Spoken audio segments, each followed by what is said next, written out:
Fala, torcedor do Cabuloso. Olha, o pessoal aí do Tempo Esportes pede punição grave para o Gustavo Gomes do Palmeiras. É realmente um conteúdo que você, torcedor do Cabuloso, precisa assistir, tá certo? Porque traz aqui nuances e bastidores de uma situação que revoltou o Brasil. Vamos assistir esse conteúdo. Só antes te peço, olha, se inscreve aqui no canal, ativa suas notificações e, claro, deixa o seu like, que é muito importante sempre a sua participação, tá? Também, olha, fala aqui nos comentários de qual cidade tu estás assistindo esse conteúdo e o quanto ali tu estás revoltado sobre essa situação. O Cruzeiro está sendo punido demais nessa competição, né?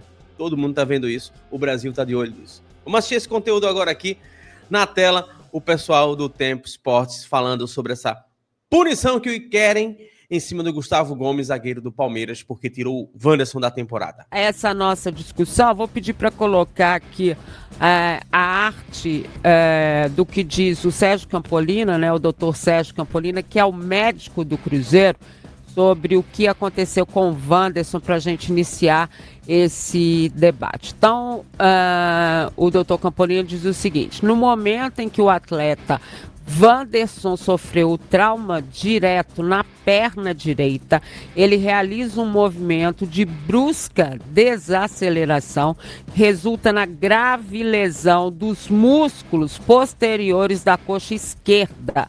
O prognóstico é que a recuperação seja estendida e que o atleta não esteja disponível para participação nas partidas dos próximos meses, explicou então o médico do Cruzeiro. Lélio Gustavo, quando a gente lembra, e daqui a pouco a gente vai mostrar de novo a falta, quando a gente lembra que nem falta foi marcada, assim, o que a gente diz? O jogador tá fora da temporada, né? E é uma lesão grave, não é cirúrgica, mas é muito grave. Ô Dimara, eu ontem ouvi mais uma vez o VAR, foi marcada a falta sim, tá? Que o árbitro fala, tiro livre direto. Cartão amarelo. Eu até o Rafa falou que não tinha sido marcado. Mas acho que não foi não, viu, Lélio? Não, depois vocês escutam. Ele falou. A bola sai na linha de fundo, aí quando ela sai, aí o VAR é acionado. Eu acho que ele não falou tiro de meta, eu vi tiro livre direto. Eu vou voltar com o tiro de meta e dar com o tiro livre e dar cartão, mas no momento ele não sinaliza a falta, não. Pois é. A discussão agora não é essa. Depois é só voltar o VAR aí e ouvir. Legal. Agora, deixa a cena aí. Porque é o seguinte, ele vai e leva porrada na canela direita. E a lesão parece que é na coxa esquerda, né? Então, ali, pelo jeito que pisou o jogador do Cruzeiro, deu pra ver realmente que ele teve um problema lá, ó. Do jeito que ele já cai, ali já deve ter havido alguma distensão, alguma coisa nesse sentido. E realmente é lamentável, mas a gente já sabe do erro do árbitro, que era para dar o cartão vermelho, mas enfim, o futebol brasileiro, é isso aí, é erro todo dia. Ah lá, foi na canela e do jeito que ele, como o doutor falou, desacelera bruscamente, acaba vindo a lesão muscular. Velha história, né? E uma coisa que sempre se diz, né, Daniel Seabra? Eu, pelo menos, sou super favorável a isso. O jogador agressor, né? No caso, ele, pelo que o árbitro falou e tudo mais, né? Pela sequência, até pela aprovação da CBF da situação, mas eu sou favorável que a cada vez que um jogador fosse tirado de campo por uma grave lesão feita pelo companheiro, né, entrada, carrinho, esse tipo de coisa que a gente está vendo aí, ele ficasse o mesmo tempo parado. Eu também sou a favor disso. Mas isso não vai acontecer nunca. Eu acho que isso já aconteceu, viu? Você acha? Não aqui no Brasil, mas se eu não me engano, isso aconteceu num campeonato sul-americano. Não me lembro agora de cabeça, mas eu acho que sim. Eu não tenho certeza agora não. Mas também, assim, o fato de a gente achar que sempre é uma coisa que acontece, se é que aconteceu, uma vez a cada, né, enfim. É 1 milhão de anos. Nesse caso específico aí, como o Klein não achou que foi uma entrada brusca, não achou que foi uma entrada mais dura, não achou que foi uma entrada para expulsão, sei também se o Gomes ficaria tanto tempo parado assim também, ficaria o mesmo tempo parado assim não, porque já que o árbitro não achou que foi nada, segue o lance. Nesse caso não, né? Não achou, não foi nada, segue o baile, vambora, tá tudo certo. O Wanderson que se cuide pra lá e o Gustavo Gomes segue a vida. Cada vez que eu vejo essa jogada, horror, né? Eu acho mais absurdo um negócio desse, sinceramente. Na hora a gente viu o que é, e a gente vai vendo depois, vai piorando a percepção, tá louco. Quanto mais a gente vê, mais assustado a gente fica, né, Rafa Nobre? E mais ainda com a atuação da arbitragem, né? E mais ainda com a CBF, que não vai ter nem geladeira. A nossa pesquisa tá aí, do que deveria acontecer com o árbitro, daqui a pouco eu vou passar, mas assim, eles entenderam que tá tudo bem, que a decisão dele foi correta. Absurdo, né? Quase sempre a gente vê acontecer as mesmas coisas, né? Quando acontece um erro como esse, existe a reclamação, aquele ciclo que a gente está acostumado a ver, né? A reclamação, formaliza uma reclamação, às vezes cabe uma geladeira, alguma coisa, mas passado, sei lá, 2, 3, 4 semanas aí a turma volta a apitar como se não tivesse acontecido nada e os erros eles prosseguem, né? Só que dessa vez vai ser diferente, né? Porque a CBF concordou com a arbitragem, com a marcação do Klein nesse jogo, então possivelmente ele vai seguir apitando normalmente o Klein. É triste, né? Porque o Cruzeiro perde mais um jogador para o ataque, já tinha perdido o Marquinhos, por mais que não fosse uma peça tão utilizada assim, não estava sendo tão utilizado assim o Marquinhos, mas o Wanderson era o titular desse time. Então perde uma peça importante para esse ataque do Cruzeiro num momento importante, né?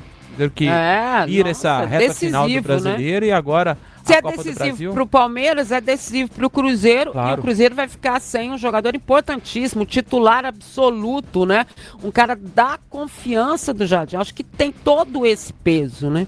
É isso. Então o Cruzeiro perdendo um jogador muito importante para o restante da temporada. Colombo, quando você vê esse lance aí, você sabe que o Wanderson vai ficar parado e o Gomes vai seguir a vida dele, vai disputar Libertadores e Brasileiro e tá tudo certo, que o Klein aí teve uma passada de mão da CBF enorme na cabeça dele. Eu vou te falar, tem dia que eu tenho vontade de ir embora e não voltar. Dimara, eu fico até meio... Tenho que comentar hoje, porque tudo que eu poderia falar sobre esse lance eu já falei, sinceramente. Então, assim...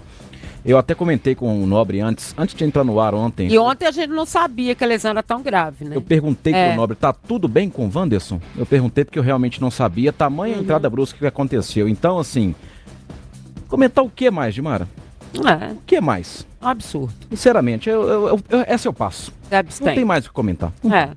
Também acho. Mas até fui confirmar aqui, não aconteceu não.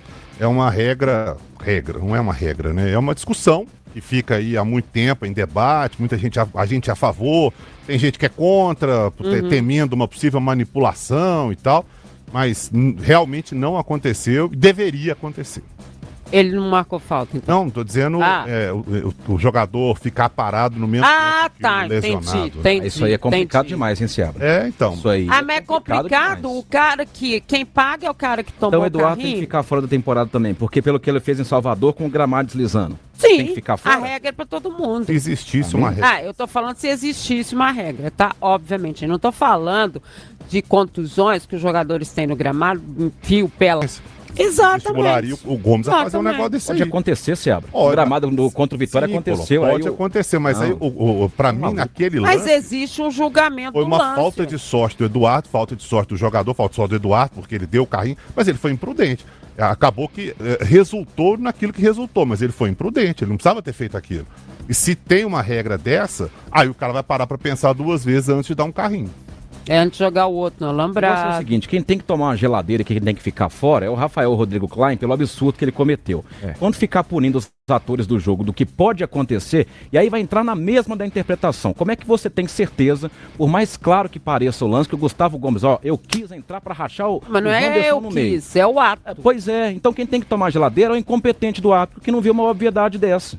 Mas o que eu defendo é o ato. Você viu o ato aconteceu. Se o cara não tá pensando direito, se brigou com a mulher, se brigou com a família, aí ele resolve com ele. Então vai sair ele não... Oi, querido. Não, aqui, mas eu vou te falar, tem entradas aí durante o Brasileiro que o camarada... Eu, por exemplo, eu lembro de uma entrada do Zé Ivaldo no Hulk, no Campeonato Brasileiro de 2021, que eu até hoje eu não sei como que o Hulk não quebrou o tornozelo, né, naquele jogo. Não é machucou, não. É quebrou o tornozelo. O pisão que ele deu nele. E esse tipo de pisada no tornozelo aí, a gente vê todos os jogos. E eles são tão graves como uma entrada dessas na canela aí. Agora, realmente você querer também tirar o outro de campo é uma coisa que já foi até debatida. Sim, mas em alguns lances você acaba também... O Arana ficou fora de uma Copa do Mundo, uma entrada que, sabe... Pra mim, o cara do Bragantino, ele não teve a mínima intenção. Ele entrou, ele deu um carrinho no Arana. Carlos Eduardo. Hein? Carlos Eduardo. Carlos Eduardo. Perdeu uma Copa do Mundo. Ele era o nome certo. Agora, ao contrário do que aconteceu com o Zico, em 1985, no Flamengo e Bangu, porque o cara foi pra quebrar o joelho do Zico e quebrou. Ele foi pra fazer... Depois, perdão. Perdão? Olha como que você foi. A bola sendo disputada, o cara vem com os 2 pés, não foi nem com um, com os 2 pés e quebra o Zico e depois ele praticamente encerra a sua carreira, mas consegue jogar a Copa do Mundo. É um debate, né, interessante, mas que eu acho que é mais utópico do que realista, porque dificilmente isso vai acontecer. O cara, você quebrou ele, você vai ficar sem jogar 1 ano. Aí eu acho que é difícil. Mas me ajude aqui a lembrar, na Copa do Mundo, que jogador brasileiro ficou fora da Copa porque ele deu uma entrada séria e depois foi olhado, ele acabou... Não, foi o Leonardo, deu uma cotovelada no Tabi Ramos, ele foi suspenso. 94. Deu uma cotovelada no cara. Mas ali não foi uma entrada de jogo, ele deu uma cotovelada. Uma agressão. Uma agressão séria. Não ficou fora da Copa, não ficou? Ficou fora da Copa. Não, mas ali é outra história, né? Ali não foi uma dividida de bola, tal. O Tabi Ramos abraçou ele sentou o cotovelo na cara dele, né? Sim, é mais ou menos nessa linha. Eu acho que isso aí é como o Léo falou, é um debate, eu acho que tem casos e casos, e obviamente, eu não estou dizendo que o Gustavo Gomes, por exemplo, entrou ali para rachar a perna do Vans, para quebrar a perna do Vans, é isso não, mas a entrada dele foi no mínimo imprudente. Se ele faz um negócio desse, ele tá assumindo o risco de quebrar a perna do cara. Sim. Assim de como ser punido o Fagner também, tá né? quebrado lá, tá parado, né? Porque. Mas daí do Fagner eles falam assim, nossa, mas ele já fez em tanta gente, então agora ele tá pagando. Olha pra você ver. O Gustavo Gomes também é bem reincidente. Pelo amor de Deus. Chega leve, não. Eu só quero ver quem julgaria isso aí. Se for o STJD, tá excelente. Não, mas daí você tinha que mudar tudo, né? Aí, se for com o STJD, eu vou te contar. Aí mas tá quando a gente discute mudança... O Júnior Baiano, uma dessas, era a entrada mais leve dele no jogo, era essa aí. Sim. Entendeu? Mas eu tô falando mentira? Não, de jeito nenhum. E vários outros. Agora, quando a gente julga ou pensa em mudanças no futebol que possam fazer com que ele realmente seja e tenha dentro de campo o esporte, dentro daquilo que a gente imagina que seja, né, com a arbitragem ok, com jogadores tendo noção, com jogadores não pressionando e tudo mais, isso é utopia mesmo, né? A gente vive num país em que vai ser muito complicado isso acontecer, até pela opinião de todo mundo. São realmente da punição aí, né, para o Gustavo Gomes, seria o melhor dos mundos, né? Se pudesse ser feito isso, realmente seria algo que traria ali eu vou dizer assim, algo mais do olhar da justiça mesmo, né? Porque tá aí o Wanderson, o Cruzeiro perde o Fagner, né? Por uma lesão grave, por conta do William Potts, que é do CRB, que deixou aí Fagner basicamente mais de 2 meses fora. Agora que começa a regressar ali aos treinos, então ainda vai ter um tempo para poder voltar. Então vamos arredondar aí 3 meses, Fagner fora, né? E agora o Wanderson possivelmente não jogue mais nessa temporada, né? É complicado isso, sabe? É complicado e a gente fica com esse sentimento muito de injustiça, né? É complicado eu quero saber o que a CBF vai fazer. O Cruzeiro não pode ficar sofrendo essas punições, que não são punições porque o Cruzeiro fez algo errado, mas são punições porque quem faz alguma coisa, no final das contas, sai até beneficiado, né? E o Cruzeiro prejudicado. Olha, uma informação aqui que eu quero trazer para você, olha, o atacante da base do Cruzeiro é acionado, né, nas férias para integrar elenco profissional. E tá aqui, olha, um dos destaques da base do Cruzeiro na temporada do Sub-20, né, o Ryan Lelis, né, teve período de férias interrompido e passou a integrar os treinos ali na equipe profissional. O chamado da comissão de Leonardo Jardim aconteceu ali no meio das graves lesões de Marquinhos e Wanderson, que não jogam mais em 2025, né? O garoto, assim como o restante do elenco sub-20, foi liberado para as férias no dia 14 de outubro, né? O descanso está previsto até o dia 13 de novembro, mas Ryan recebeu a convocação do profissional nesta segunda-feira, iniciando os treinos com o elenco nessa terça. Ele estava em Goiânia, na cidade natal. Ryan foi vice-artilheiro da equipe júnior em 2025, com 14 gols, além de ter contribuído com 8 assistências, terminou a campanha com o título mineiro da categoria, no posto de maior goleador da equipe, com 6 bolas na rede. Tá aí, torcedor. Informação boa, né? Não boa por conta das contusões do Marquinhos e do Wanderson, mas que o Cruzeiro tem ali opções na base para poder suprir essas ausências, né? Meus amigos, como diz aqui o título abaixo, assaltaram o Cruzeiro em 2025, tá? É complicado demais. Mas deixa a tua opinião aqui. O que é que tu estás achando aí dessa temporada do Cabuloso? Gustavo Gomes teria que ficar afastado ao mesmo tempo que Wanderson vai ficar afastado do Cruzeiro? Qual é a tua opinião sobre isso? Aproveita e se inscreve aqui no canal. Seguiremos sempre juntos na nossa TV Cruzeiro Cabuloso. Daqui a pouco eu volto com mais informações dos bastidores e repercutindo tudo que fala aí a grande mídia. Grande abraço.